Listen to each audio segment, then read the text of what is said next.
함께 읽습니다. 바리새인들이 모였을 때에 예수께서 그들에게 물으시되 너희는 그리스도에게 대하여 어떻게 생각하느냐?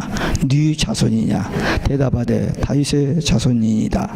가라사대 그러면 다윗이 성령에 감동하여 어찌 그리스도를 주라 칭하여 말하되 주께서 내 주께 이르시되 내가 내 원수를 내 발 아래 둘 때까지 내 우편에 앉았으라 하셨도다 했느냐? 다윗이 그리스도를 주라 칭하였은즉 어찌 그의 자손이 되겠느냐 하시니 한 말도 능히 대답하는 자가 없고 그날부터 감히 그에게 묻는 자도 없더라. 아멘. 할렐루야. 오직 예수 마라나타.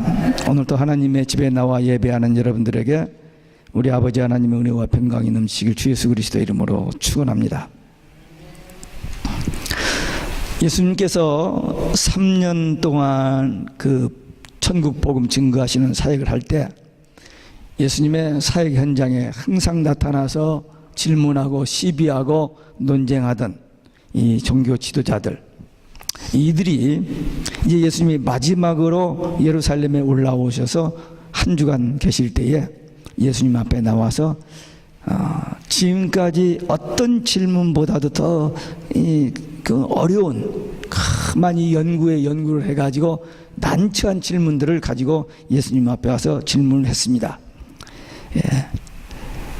근데 그 질문에 대해서 예수님께서 초자연적인 지혜와 능력으로 그 말씀을 답변하시므로 저들이 그냥 꼬리를 감추고 물러가는 그런 일들이 몇 가지 있었습니다.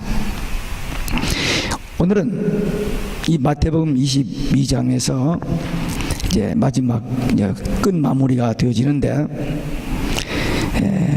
그들에게 한 가지 질문을, 지금까지는 질문을 받아오셨던 예수님께서 저들에게 한 가지 질문을 던집니다.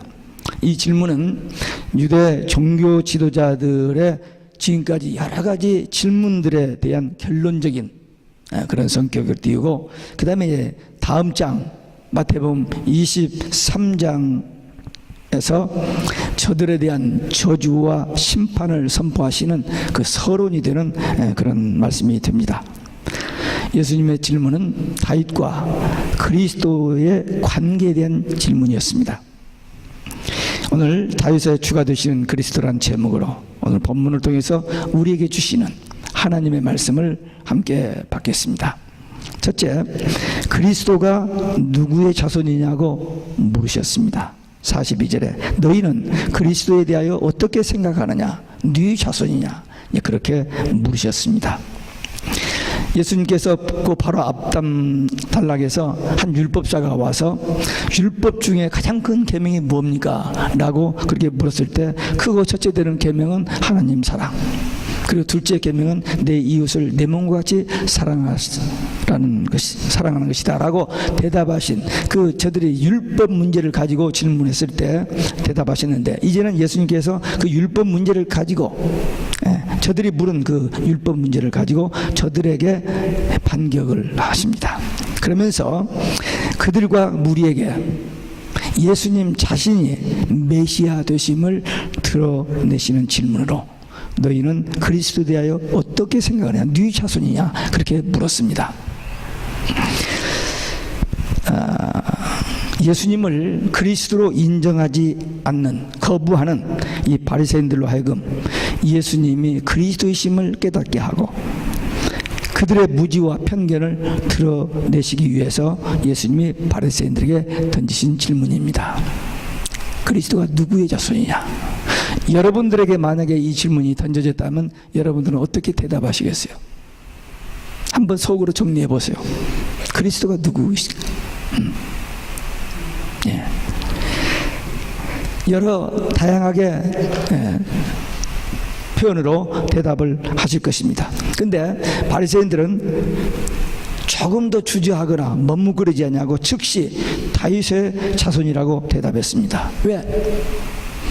그들은 이사야서 11장 1절에 이새의 줄기에서 한 싹이 나고 그 뿌리에서 한 가지가 나서 결실할 것이라는 그 예언의 말씀을 알고 또 고대하고 있었기 때문입니다. 저들은 성경 박사들입니다. 성경을 줄줄줄줄 암송하는 사람들입니다. 그래서 저들에게 하나님이 보내주신다고 약속하신 메시아, 그분이 다윗의 후손에서 날 것을 다 알고 있었어요. 지식으로 알고 있었습니다. 믿지는 못했습니다. 지식과 믿음은 다릅니다. 많이 성경에 대해서 알고 있는 것과 믿음과는 달라요. 마태복음 2장에 보면은 예수님이 탄생하셨을 때 동방 박사들이 예루살렘에 도착해 가지고 헤롯 왕궁에 들어가서 유대인의 왕으로 나신 이가 어디 계시뇨? 그렇게 물었더니 헤롯이 박사들에게, 성경학자들에게 그리스도가 어디서 나왔냐고 했느냐 했더니 즉각 그 자리에서 미가서 5장 2절을 인용하면서 베들레헴입니다 라고 대답을 했어요. 그래서 동방 박사들이 베들레헴으로 내려갑니다. 그런데 예루살렘에 있던 종교 지도자들은 한 사람도 베들레헴에 내려간 사람이 없습니다. 성경을 다 지식으로는 알고 있지만, 메시아가 올 것을 기다리고 있었지만, 메시아가 유대인의 왕으로 나셨다고 하는데도 불구하고 아무도 관심도 보이지 않고 내려가지를 않았어요. 아는 것과 지식과 믿음은 다릅니다. 여기 유대인들 메시아에 대해서 알고 있었어요. 다윗의 자손 신앙 거. 그리고 기다리고 있었습니다. 근데 예수님께서 그 메시아에 대해서 이 얘기하는데 틀리게 알고 있는 거예요. 유대인들이 기대한 메시아는 정치적인 메시아입니다. 메시아가 오시면 로마 정권을 타도하고 이스라엘 백성들을 해방시켜줄 정치적인 메시아로 기대했던 것입니다. 메시아가 오셔서 모든 인류를 죄에서, 죽음의 권세에서, 마귀의 권세에서 해방시켜 주시는 그 영적인 메시아는 몰랐던 거예요. 잘못 알고 있었던 겁니다. 많이 알고 있었지만, 자세히 알고 있었지만 잘못 알고 있는 거예요. 그래서 예수님이 지금 메시아 되신 것을 그렇게 여러 번 이렇게 세례 요한이 이미 외쳤어요. 430년 동안 하나님의 백성들에게 선지자의 메시지가 없었던 그들에게 세례 요한이 나타나서 세상 죄를 지고 가는 하나님의 어린 양을 보라고 메시아를 증거했음에도 불구하고 저들이 듣지 않고 믿지 않았던 겁니다. 예수님이 직접 놀라운 그 가르침과 기적을 통해서 보여주셨음에도 불구하고 역시 믿지 않았습니다. 메시아가 육신의 몸을 입고 이 땅에 오신 하나님이시라는 그 부분을 이해하지를 못한 거예요. 깨닫지 못한 겁니다. 믿어지지를 않은 겁니다. 더군 그들은 하나님은 거룩하신 분이시기 때문에 인간을 만날 수가 없고 만나주지도 않고, 그런 하나님이 육신의 몸을 입고 이 땅에 오신다, 저들의 머리로서는 이해가 되지 않는 내용이었습니다. 그래서 바리새인들이 예수님 앞에 나와서 질문할 때 예수님께서 요한복음 5장에 보면은 예수님은 하나님과 동일하신, 하나님께서 버림을 받은 자, 이런 이야기를 하니까 신성을 못 오겠다고 돌로 예수님을 치려고 했습니다. 그러니까 자기들이 가지고 있는 어떤 지식, 딱 그 지식 외에는 조금도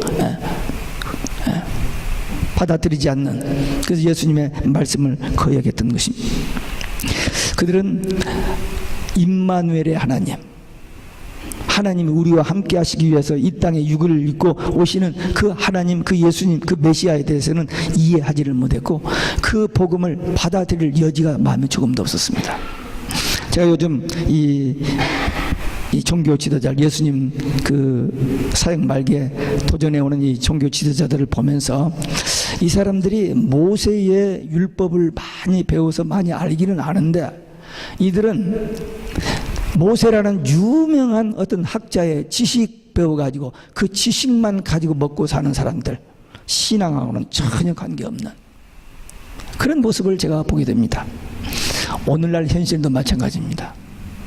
이 성경을 많이 알고 성경을 가지고 평생 설교를 하는 목사들인데도 예수가 그리스도인 사실을 부인하는 이런 끔찍한 일이 오늘 우리 눈앞에 너무나도 많이 일어나고 있어요.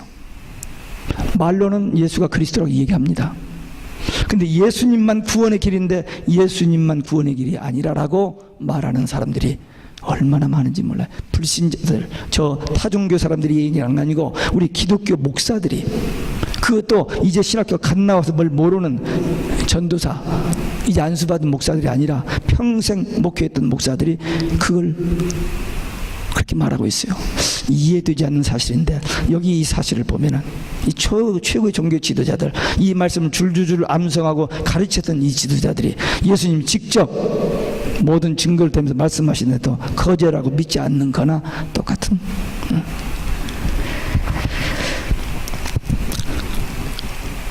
예수님만이 하나님 만나는 유일한 길, 천국 가는 유일한 길입니다. 예수님을 개인의 구주로 영접하고 믿고 거듭나야 하나님의 자녀가 되고 천국 가게 됩니다. 오늘날 이 현실에서 우리가 가장 정말 생명 걸고 싸워야 할 영적 전쟁이 있다면 종교다원주의입니다. 세상의 모든 종교가 하나로 묶어져 버렸고, 기독교도 같이 손을 잡고 우리 하나다라고 하면서 이 기존 교회들이 정말 무참하게 지금 무너져 가고 있어요. 주의 종들이 변질 타락하고 교회들이 타락하고, 하여튼 얼굴을 들 수 없는 그런 현실이 되어져 갑니다. 이 지구상에서 그래도 가장 기독교적인 미국, 가장 기독교 국가로 이렇게 부상되었던 한국이 지금 무참하게 무너져 가고 있어요. 이런 시대에 대세가 이렇게 가더라도 지금 예수님 당시에 예수님과 그 제자 몇 분 빼놓고는 전부 이 사람이 도배를 하고 있잖아요. 점령하고 있잖아요. 예수님 말이 전혀 먹혀 들어가지 않잖아요. 그 상황이 지금 우리 앞에 다가오고 있습니다. 이러한 때에 우리는 어떻게 신앙생활을 할 것인지, 누가 뭐래도 오직 예수님만이 구원의 길, 예수님의 십자가 부활 재림만이 우리가 믿고 확신하고 증거할 복음이라는 이 사실에 조금 더 타협 없이 끝까지 생명 걸고 이 믿음의 길을 달려가는 우리 모두 되시기를 주 예수 그리스도 이름으로 축원합니다. 두 번째, 다윗은 성령에 감동하여 그리스도를 주라고 칭했습니다. 43절에 그러면 다윗이 성령에 감동하여 어찌 그리스도를 주라 칭하여 말하되, 예수님께서 이 유대 종교 지도자들에게 그리스도가 누구의 자손이냐고 물으시고 나서 그들의 잘못된 메시아관을 시정하시기 위해서 다윗이 성령에 감동하여 오실 메시아, 지금 그는 예수님 1000년 전 사람이거든요. 한 1000년 후에 오실 그 메시아 그리스도를 주로 고백한 이 시편 110편 1절 말씀을 인용해서 그리스도는 신성과 인성을 동시에 지니신 분심을 밝힘으로써 이 유대 종교 지도자들이 잘못된 그 메시아관을 고정하여 이 예수님이야말로 바로 인성과 신성을 동시에 가지신 메시아임을 깨닫게 하고자 지금 그 마지막으로 지금 그들에게 이렇게 말씀으로 하소연하는 겁니다. 그렇기 때문에 우리는 이 본문을 통해서 저들은 받지 않았지만 우리는 육신적으로는 다윗의 혈통에서 나섰지만 영적으로는 분명히 다윗의 주가 되시는, 우리 모든 인류의 주가 되시는 메시아이심을 분명히 확실하게 우리가 깨닫고 믿어야 될 줄로 믿습니다. 예수님의 인성과 신성을 동시에 인정하지 않으면 참된 바른 신앙이 될 수가 없습니다. 참 어려워요. 어떻게 예수님이 하나님이면서 인간이냐 이거죠. 이게 어떻게 말로 인간의 어떤 지식으로는 논리로는 설명이 안 됩니다. 그러나 지금 그것이 복음의 핵심이에요. 만일 예수님의 육신적인 생애만 인정한다면은 마치 4대 성인 중에 한 사람, 세상 사람들이 그렇게 보잖아요. 그리고 이스라엘을 로마 제국으로부터 해방시키려다가 실패해서 십자가에 처형당한 혁명가, 이렇게 보는데 이것은 아주 잘못된 인본주의 사상입니다. 또 예수님을 신적인 속성, 그 하나님이 인간일 수 없다, 그 신적인 속성을만 강조하면은 예수님이 십자가에 죽으시고 부활하시고 재림하시는 이 복음의 그 핵심이 성립이 안 되어져 버립니다. 그렇기 때문에 예수님의 신성과 인성을 동시에 인정해야만 우리 기독교 복음이 바른 복음이 됩니다. 그래서 요한일서 4장 2절에 보면은 예수께서 육체로 오신 것을 시인하는 영마다 하나님께 속한 것이라 그랬습니다. 네.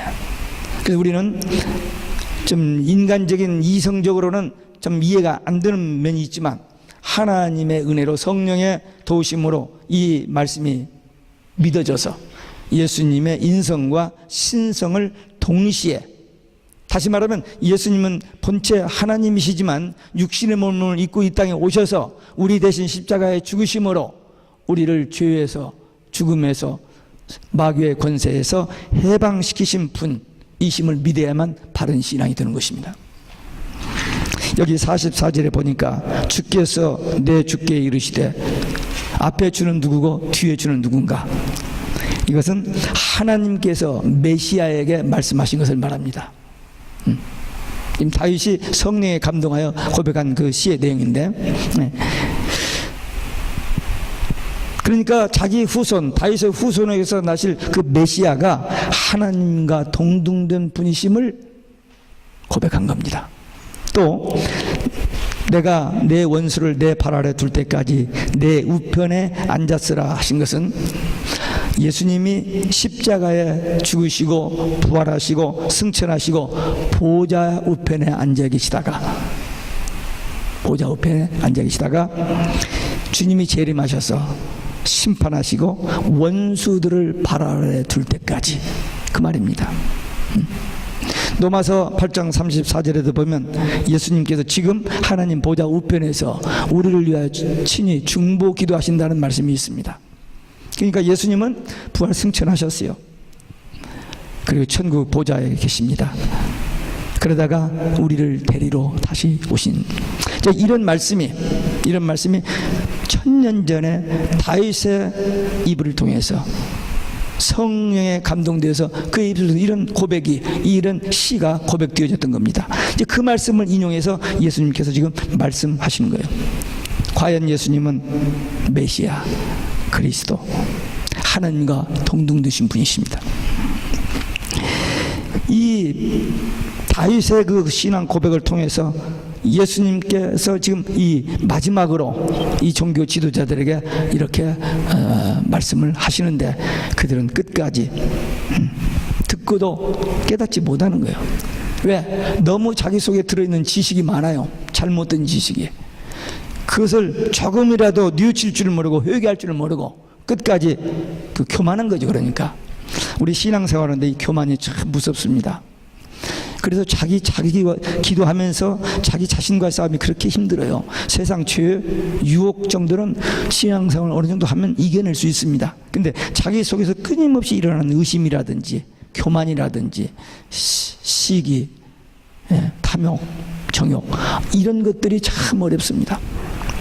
우리 교만한 마음이 내려져야 돼요. 근데 이들은 아직 그게 끼어지지를 않습니다. 근데 우리는 복음을 듣고, 복음을 들은 것이 복이죠. 복음을 듣고 그 복음이 깨달아졌어요. 이건 더 큰 복입니다. 이게 우리가 머리가 좋아서 우리가 막 연구를 많이 해서 아니에요. 하나님의 은혜로, 성령의 도우심으로, 하나님의 선물입니다. 그래서 우리가 예수를 믿었고 구원을 받았고 천국 소망을 가지고 사는 것입니다. 이제 얼마 남지 않은 우리 생에, 얼마 남지 않은 이 마지막 때 우리에게 무섭게 도전해오는 이 종교다원주의, 가장 큰 영적 싸움입니다. 이 종교다원주의. 성경에 이미 종말의 징조로 예언된 그것이 우리 눈앞에 이루어지고 있는데 여기에 넘어지지 않냐고, 타협하지 않냐고, 배도하지 않냐고 끝까지 오직 예수 신앙으로만 승리하는 우리 모두 되시기를 주 예수 그리스도 이름으로 축원합니다. 세 번째, 어찌 그리스도가 다윗의 자손이 되겠느냐 하셨습니다. 45절에 다윗이 그리스도를 주라 칭하였은즉 어찌 그의 자손이 되겠느냐. 그렇죠? 다윗이 메시아, 자기 후손으로 그 메시아를 주라고 했는데 어떻게 어떻게 설명이 안 되는 얘기입니다. 그러나 이 말씀이 우리는 이해가 되어지고 믿어지는 거예요. 다윗이 성령에 감동하여 그리스도를 주라 칭했으니 그리스도같이 다윗의 자손이 되겠느냐고 반문하심으로써 그리스도를 다윗의 자손으로만 알고 있는 이 유대인들에게, 유대 종교지도자들에게 도전적인 질문을 하고 있는 것입니다. 다윗이 아직 태어나지도 않는 메시아 그리스도를, 자기 후손을 주라고 고백했다는 것은 일반적인 상식으로는 설명할 길이 없습니다. 자신의 후손이 자기의 주가 되는 메시아가 되고, 자기의 주가 되고, 모든 이스라엘 백성들의 주가 되고, 만민의 주가 된다, 이걸 성령의 감동으로 고백을 했지만 이게 사실 우리로서는 이해가 되어지지 않는 그런 어려운, 불가능한 가능성을 다윗의 성령의 감동으로 그 입술을 고백을 통해서 이렇게 나온 겁니다. 마태복음 16장 16절에 보면 베드로가 주는 그리스도시요 살아계신 하나님의 아들이시다는 고백을 했습니다. 베드로의 실력으로 그 고백이 되어진 게 아니고 하나님께서 그 입술을 통하여 그 고백을 하게 하신 것입니다. 왜? 예수님이 3년 사역을 마무리 짓는 마당에서 세상 사람들이 나를 누구로냐 했더니 한 사람도 예수를 바로 아는 사람이 없었어요. 선지자 중에 하나, 뭐 이렇게 막연하게 그렇게 얘기했습니다. 그러면 도대체 너희들은 나를 누구라 하느냐? 3년 동안이나 훈련받고 예수님이 하신 모든 말씀을 다 들었고 기적을 다 본 그 제자들에게 물었습니다. 그때 베드로가 이 대답을 한 겁니다. 그건 베드로가 그렇게 깨달아서 한 게 아니고 그때 성령께서 그 입술에 그 말씀을 주셔서 했다라고 예수님께서 말씀하셨습니다. 그러니까 다윗도 성령의 감동에서 그런 고백을 하면서 그런 찬양시를 해놨는데 그것을 예수님께서 뒤에서 이렇게 인용하실 줄은 몰랐죠. 예수께서는 지금 자신이 다윗의 자손으로서 그리스도가 될 수 있다는 그 충분한 역사적 가능성을 증명하시면서 저들이 예수님을 그리스도로 받아들일 것을 이렇게 지금 말씀하고 있습니다. 그러나 안 받아들이죠. 못 받아들입니다. 그러나 저들이 예수님이 이 다윗의 그 신앙 고백을 인용해서 그리스도있음을 증명했을 때에 성경의 교사들로 자처했던 저들이 더 이상 반박할 수가 없었습니다. 지금까지 이러한 저런 논리를 가지고 질문을 가지고 예수님을 곤경에 빠뜨리려고 했지만 이 말씀 앞에 저들은 더 이상 함구무언이 됐습니다. 할 말이 없었어요.